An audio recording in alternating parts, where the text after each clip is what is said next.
आज सुनिए तुलसी माता और शालिग्राम भगवान की कथाएं। अगर आपको ये कथाएं अच्छी लगे तो वीडियो को लाइक और शेयर जरूर कीजिएगा। एक बार भगवान शिव ने अपने तेज को समुद्र में फेंक दिया था। उससे एक महातेजस्वी बालक का जन्म हुआ और यही बालक आगे चलकर जालंधर के नाम से पराक्रमी दैत्य राजा बना, जिसकी राजधानी का नाम जालंधर नगरी था। दैत्यराज कालनेमी की कन्या वृंदा का विवाह जालंधर से हुआ। जालंधर महाराक्षस था। अपनी सत्ता के मद में और अपनी शक्ति के मद में चोर उसने माता लक्ष्मी जी को पाने की कामना से युद्ध किया, परंतु समुद्र से ही उत्पन्न होने के कारण माता लक्ष्मी ने उसे अपने भाई के रूप में स्वीकार कर लिया। वहां से पराजित होकर वह देवी पार्वती को पाने की इच्छा से कैलाश पर्वत पर गया। भगवान देवाधिदेव शिव का ही रूप धरकर माता पार्वती के समीप वह गया, परंतु माता ने अपने योग बल से उसे तुरंत ही पहचान लिया और वहां से वह अंतर्ध्यान हो गई। देवी पार्वती ने क्रोधित होकर सारा वृतांत भगवान विष्णु को सुनाया। जालंधर की पत्नी वृंदा अत्यंत पतिव्रता स्त्री थी। उसी के पतिव्रत धर्म की शक्ति से जालंधर ना तो मारा जाता और न ही पराजित होता था। इसलिए जालंधर का नाश करने के लिए वृंदा के पतिव्रत धर्म को भंग करना बहुत जरूरी था। इसी कारण भगवान विष्णु एक ऋषि का वेश धारण करके वन में जा पहुंचे, जहां पर वृंदा अकेली भ्रमण कर रही थी। भगवान के साथ दो मायावी राक्षस भी थे, जिन्हें देखकर वृंदा भयभीत हो गई। ऋषि ने वृंदा के सामने क्षण भर में ही दोनों को भस्म कर दिया। उनकी शक्ति देखकर वृंदा ने कैलाश पर्वत पर महादेव के साथ युद्ध कर रहे अपने पति जालंधर के बारे में पूछा। तब ऋषि ने अपनी माया से दो वानर वहां प्रकट किए। एक वानर के हाथ में जालंधर का सिर था और दूसरे के हाथ में धड़। अपने पति की यह दशा देखकर वृंदा मूर्छित होकर गिर पड़ी। होश में आने पर उन्होंने ऋषि रूपी भगवान से विनती की कि वह उसके पति को जीवित कर दें। तब भगवान ने अपनी माया से फिर से जालंधर का सिर धड़ से जोड़ दिया, परंतु स्वयं भी वह उसी शरीर में प्रवेश कर गए। वृंदा को इस छल का जरा भी आभास नहीं हुआ। जालंधर बने भगवान के साथ वृंदा पतिव्रता का व्यवहार करने लगी, जिससे उसका सतीत्व भंग हो गया। ऐसा होते ही वृंदा का पति, जो महादेव से युद्ध कर रहा था, जालंधर युद्ध में हार गया और उसका वध कर दिया गया। इस सारी लीला का जब वृंदा को पता चला तो उन्होंने क्रोधित होकर भगवान विष्णु को शिला होने का श्राप दे डाला और स्वयं भी सती हो गई। जहां पर वृंदा भस्म हुई वहां तुलसी जी का पौधा उगा। भगवान विष्णु ने वृंदा से कहा, हे वृंदा, तुम अपने सतीत्व के कारण मुझे लक्ष्मी जी से भी अधिक प्रिय हो गई हो। अब तुम तुलसी के रूप में सदा मेरे साथ रहोगी। जो भी मनुष्य मेरे शालिग्राम रूप के साथ तुलसी जी का विवाह करेगा, उसे इस लोक और परलोक में विपुल यश की प्राप्ति होगी। जिस घर में तुलसी जी होती हैं, वहां यम के दूत भी असमय नहीं जा सकते। गंगा जी और नर्मदा नदी के जल में स्नान और तुलसी जी का पूजन एक बराबर माना जाता है। चाहे मनुष्य कितना भी पापी क्यों न हो, मृत्यु के समय जिसके प्राण मंजरी रहित तुलसी और गंगा जल मुख में रखकर निकल जाते हैं, वह पापों से मुक्त होकर वैकुंठ धाम को प्राप्त हो जाता है। जो मनुष्य तुलसी और आंवलों की छाया में अपने पितरों का श्राद्ध करता है, उनके पितरों को मोक्ष मिल जाता है। अब सुनिए तुलसी माता की दूसरी कहानी। कार्तिक के महीने में सभी औरतें तुलसी माता को सींचने जाया करती। सब तो सींच कर आती, परंतु एक बूढ़ी माई आती और कहती, हे तुलसी माता सत की दाता, मैं बिड़ला सींचूं तेरा, तू कर निस्तार मेरा। तुलसी माता अडुआ दे, लडुआ दे, पीतांबर की धोती दे, मीठा मीठा गास दे, बैकुंठ का वास दे, चटके की चाल दे, पटके की मौत दे, चंदन की काठ दे, झालर की झनकार दे, साई का राज दे, दाल भात का जीवन दे, ग्यारस की मौत दे, श्री कृष्ण का कांधा दे। तुलसी माता से ऐसा कहने के बाद वे बूढ़ी माई तो अपने घर चली जाया करती। अब धीरे धीरे कार्तिक मास में जब वो इसी तरह से जल अर्पित करके तुलसी जी से कहा करती, तो धीरे धीरे तुलसी जी सूखने लगी। एक दिन भगवान कृष्ण ने उनसे पूछा, हे तुलसी, तुम क्यों सूख रही हो?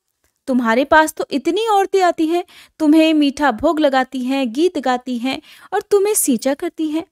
तब तुलसी माता ने कहा, एक बूढ़ी माई रोज आती हैं और इस तरह की बात कह के जाती हैं। मैं उनकी सारी बात तो पूरी कर दूंगी, पर कृष्ण का कांधा कहाँ से लाऊंगी? भगवान बोले, वो मरेगी तो कंधा मैं दे आऊंगा। और फिर कुछ दिनों के बाद वह बूढ़ी माई मर गई। सारे गांव वाले इकट्ठे हुए और बूढ़ी माई को अर्थी पर रखकर ले जाने लगे, पर वह अर्थी तो इतनी भारी हो गई कि किसी से उठाई भी नहीं उठी। तब सब मिलकर कहने लगे, ये बूढ़ी माई तो इतनी पूजा पाठ करती थी, पाप नष्ट होने की माला भी फेरती थी, कार्तिक के महीने में तुलसी जी को सींचा भी करती थी, फिर ये इतनी भारी कैसे हो गई? बूढ़ी ब्राह्मण के रूप में तभी भगवान कृष्ण वहां आए और पूछने लगे, अरे भाइयों, ये भीड़ कैसी है? तब वहां खड़े हुए लोग कहने लगे, ये बूढ़ी माई थी जो मर गई, पापिन थी, इसलिए इतनी भारी हो गई कि किसी से उठाई नहीं उठ रही।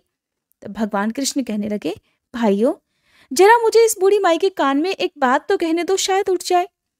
भगवान ने बूढ़ी माई के पास जाकर उनके कान में कहा, बूढ़ी माई, मन की निकाल ले, अडवा ले, गडवा ले, पीतांबर की धोती ले, मीठा मीठा ग्रास ले, बैकुंठ का वास ले, चटक की चाल ले, चंदन की काठ ले, झालर की झनकार, दाल भात का जीमन ले और ले कृष्ण का कांधा भी ले। इतना सुनना था कि बुढ़िया हल्की हो गई और भगवान अपने कांधे पर उसको लेकर चले गए। फिर बुढ़िया को मुक्ति मिल गई। जिस दिन बुढ़िया की मृत्यु हुई वह दिन एकादशी का दिन था। कहते हैं कि एकादशी के दिन यदि किसी की मृत्यु हुई हो तो उसको मोक्ष मिल जाता है। हे तुलसी माता, जैसे मुक्ति बूढ़ी माई की वैसे ही हमारी भी करना, और जैसे उनको कंधा मिला वैसे ही हमें भी कान्हा जी का कंधा देना। अब सुनिए भगवान शालिग्राम की कहानी। किसी गांव में एक बुढ़िया माँ थी। उन्होंने शालिग्राम जी की सेवा का संकल्प लिया हुआ था और वह प्रतिदिन नियम से शालिग्राम भगवान की सेवा किया करती थी। कार्तिक मास में एक बार वह गंगा स्नान का विचार कर अपनी पड़ोसन से कहने लगी, बहन, मैं गंगा जी स्नान करने जा रही हूँ, तुम मेरे शालिग्राम जी को रख लो और जब तक मैं नहीं आऊं तब तक उनकी सेवा कर देना। पड़ोसन ने जब ये सुना तो उसे बड़ी प्रसन्नता हुई कि उसे भगवान शालिग्राम जी की सेवा पूजा का शुभ अवसर मिल रहा है, इसलिए उसने हाँ तो भर दी। लेकिन थोड़ी देर के बाद वह चिंता में डूब गई और फिर कहने लगी, बहन, मैं शालिग्राम भगवान जी को रख तो लूंगी, लेकिन मुझे तो उनकी सेवा पूजा करना आती ही नहीं, तो भला मैं कैसे करूंगी?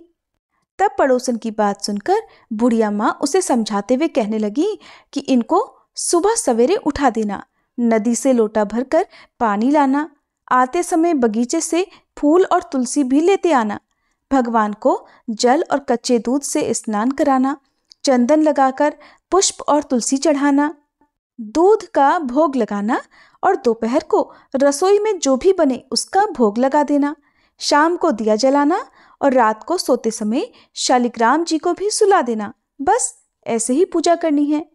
इतना कहकर वह बुढ़िया माँ पड़ोसन को शालिग्राम जी देकर गंगा जी स्नान करने को चली गई। इधर अपने घर में शालिग्राम जी को पाकर पड़ोसन बहुत उत्साह में थी। पड़ोसन ने सब कुछ बुढ़िया माँ के कहे अनुसार किया। सवेरे उठते ही शालिग्राम भगवान जी को भी आवाज लगा दी कि भगवान उठ जाइए, सुबह हो गई। उसके बाद वह बड़ी खुशी खुशी नदी से लोटा भरकर जल ले आई। आते समय बगीचे से फूल और तुलसी भी लेती आई। भगवान को जल और कच्चे दूध से स्नान कराया, चंदन लगाकर फूल और तुलसी चढ़ाई। उसके बाद उसने दूध का भोग लगा दिया। फिर वह दोपहर का भोजन बनाने में लग गई। भोजन बनाकर उसने भगवान को भोग भी लगा दिया। भोग लगाते समय उसने देखा कि उसके द्वारा अर्पित किया गया दूध तो कटोरे में वैसा ही पड़ा है। उसने सोचा कि भोग लगाने का समय हो गया है तो भोग लगा देती हूँ, हो सकता है भगवान भोग के साथ ही दूध पीते हों। थोड़ी देर के बाद उसने फिर से जाकर देखा तो दूध और उसके द्वारा अर्पित किया गया भोग वैसे ही पड़ा हुआ था जैसा वो रख कर गई थी। तब वह भगवान से हाथ जोड़कर कहने लगी, भगवान, दूध भी पी लो और भोजन भी कर लो। अगर आप भोजन करेंगे और दूध पिएंगे तभी मैं भोजन कर पाऊंगी। इतना कहकर वह फिर से घर के कामकाज में लग गई। थोड़ी देर के बाद वापस आकर देखा कि भगवान ने तो दूध भी नहीं पिया और न ही भोजन किया। ये देखकर अब तो पड़ोसन चिंता करने लगी। फिर वह हाथ जोड़कर भगवान से कहने लगी, हे भगवान, आपकी मालकिन आएगी तो कहेगी कि तूने मेरे भगवान को दुबला कर दिया, और अभी तो भगवान पूरा 1 महीना बाकी है और आज तो केवल पहला ही दिन हुआ है, आपने कुछ भी नहीं खाया पिया। अगर आप भोजन कर लो तभी तो मैं भी भोजन कर पाऊंगी। लेकिन भगवान ने ना तो दूध पिया और ना ही भोजन किया। करते भी कैसे? उधर वह पड़ोसन भी भूखी ही बैठी रही। बीच बीच में आकर वह देखती जाती कि भगवान ने भोजन किया कि नहीं किया, और जब देखती कि सब कुछ वैसा ही रखा हुआ है तो वह भगवान से जीमने के लिए प्रार्थना करने लगी। धीरे धीरे इसी तरह से शाम हो गई।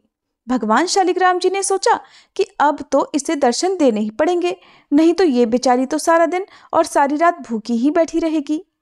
ऐसा सोचकर भगवान छोटा सा मोर मुकुट पीतांबरधारी रूप धारण करके पाटे पर जाकर बैठ गए। दूध पी लिया और भोजन भी कर लिया। अब तो रोज ऐसे ही होने लगा। एक दिन भगवान ने पड़ोसन से कहा कि मैं गाय चरा लाऊं। तो पड़ोसन कहने लगी, अरे थोड़े ही दिन तो रहोगे, क्यों जाते हो? पर भगवान नहीं माने। हाथ में सोने की लाठी, कंधे पर हीरे मोती का जड़ा पीतांबर डालकर चले गए गाय चराने। दिन भर गाय चराई और शाम को गोधूली बेला में गाय लेकर वापस भी आ गए। अब तो रोज ही रोज पड़ोसन के घर में ऐसा होने लगा। भगवान रोज दूध पीने लगे और भोजन करने के बाद गाय चराने चले जाते और शाम को गोधूली बेला में वापस भी आ जाते। इसी तरह धीरे धीरे करके कार्तिक मास बीत गया। बुढ़िया माँ गंगा स्नान करके घर वापस आई। स्नान ध्यान से निबटकर सोचने लगी कि अपने शालिग्राम जी को तो ले आऊं। आकर वह पड़ोसन के घर गई। पड़ोसन से कहने लगी, बहन जरा मेरे शालिग्राम जी तो दे दो। तो पड़ोसन कहने लगी, माँ जी शालिग्राम जी तो शाम को आएंगे, तब ले जाना। अब तो बुढ़िया माँ शालिग्राम जी के लिए जिद करने लगी। बुढ़िया माँ ने सोचा शायद पड़ोसन के मन में उन्हें देने की इच्छा नहीं है। इसी बीच में उनके बीच में बहस होने लगी। उनकी बहस को सुनकर आसपास के बहुत सारे लोग इकट्ठे हो गए। लोगों को देखकर वह पड़ोसन कहने लगी, भाई लोगों जरा इन बुढ़िया माँ को समझाओ। जैसे इन्होंने 1 महीना निकाला वैसे ही शाम तक थोड़ा और सब्र कर ले। लेकिन बुढ़िया माँ तो धरना देकर बैठ गई और कहने लगी, मैं तो बस अपने शालिग्राम जी को लेकर ही घर जाऊंगी, वरना यहीं बैठी रहूंगी। बुढ़िया माँ को लगा कि शायद उसकी पड़ोसन झूठ बोल रही है। बुढ़िया माँ उसे डपट कर कहने लगी, बता तूने कहाँ छुपा कर रखा है मेरे शालिग्राम जी को? लेकिन पड़ोसन हाथ जोड़कर बार बार कहती रही और बुढ़िया माँ को समझाती रही कि माँ जी शाम को जब शालिग्राम जी आ जाए तब ले जाना। लेकिन बुढ़िया माँ को कोई बात ही समझ में नहीं आई। और इधर जब शाम हुई तो भगवान जी गाय चराकर वापस आए और गाय को उसकी जगह पर छोड़कर भगवान उस पड़ोसन के घर के मंदिर में खुद ही विराजित हो गए। ये देखकर पड़ोसन बुढ़िया माँ से बोली, माँ जी आ गए आपके शालिग्राम जी, लो अब ले जाओ अपने भगवान जी। पड़ोसन ने तो कह दिया, लेकिन बुढ़िया माँ को भगवान जी दिखाई ही नहीं दिए। उसे कुछ भी समझ में नहीं आया। तब बुढ़िया माँ बोली, तू इतनी देर से मना क्यों कर रही थी? जरूर तूने ही कहीं छुपा कर रखा था मेरे भगवान को। और बुढ़िया माँ भगवान जी को इधर उधर ढूंढने लगी, लेकिन पड़ोसन को तो सामने ही भगवान जी दिखाई दे रहे थे। बुढ़िया माँ की बात सुनते ही पड़ोसन को सब समझ में आ गया। खुशी के मारे उसकी आंखों से आंसू बह निकले। उसने भगवान के सामने हाथ जोड़ लिए और फिर वह भगवान जी से बोली, भगवान मुझे तो आपने दर्शन दे दिए, अब इन बुढ़िया माँ को भी अपना रूप दिखा दो, नहीं तो ये मुझ पर शक ही करती रहेंगी। अब तो भगवान को पड़ोसन की बात माननी ही पड़ी और पड़ोसन की बात मानकर भगवान ने मोर मुकुट पीतांबर धरा, हाथ में सोने की लाठी ली और फिर बुढ़िया माँ को भी दर्शन दे ही दिए। बुढ़िया माँ ये सब देखकर हैरान रह गई। उनका बूढ़ा शरीर कांपने लगा और उनकी आंखों से आंसू भी झरझर बहने लगे। अब तो बुढ़िया माँ ने भगवान के और पड़ोसन के दोनों के पैर छू लिए और कहा, मैं तो इतने दिन से शालिग्राम जी की सेवा कर रही थी, पर मुझे तो कभी भगवान ने दर्शन ही नहीं दिए, क्योंकि मैंने भगवान को केवल मूर्ति मानकर उनकी सेवा की थी और असल में तूने ही भगवान को शुद्ध मन से सच्ची सेवा की, इसीलिए तो भगवान ने तुझे दर्शन दिए। हे भगवान, जैसे आपने उन्हें दर्शन दिए वैसे सबको देना। कथा अधूरी हो तो पूरी करना, पूरी हो तो मान करना। इस कथा को कहने सुनने और हुंकारा भरने वाले सभी की मनोकामनाएं पूर्ण करना। प्रेम से बोलिए शालिग्राम भगवान की जय।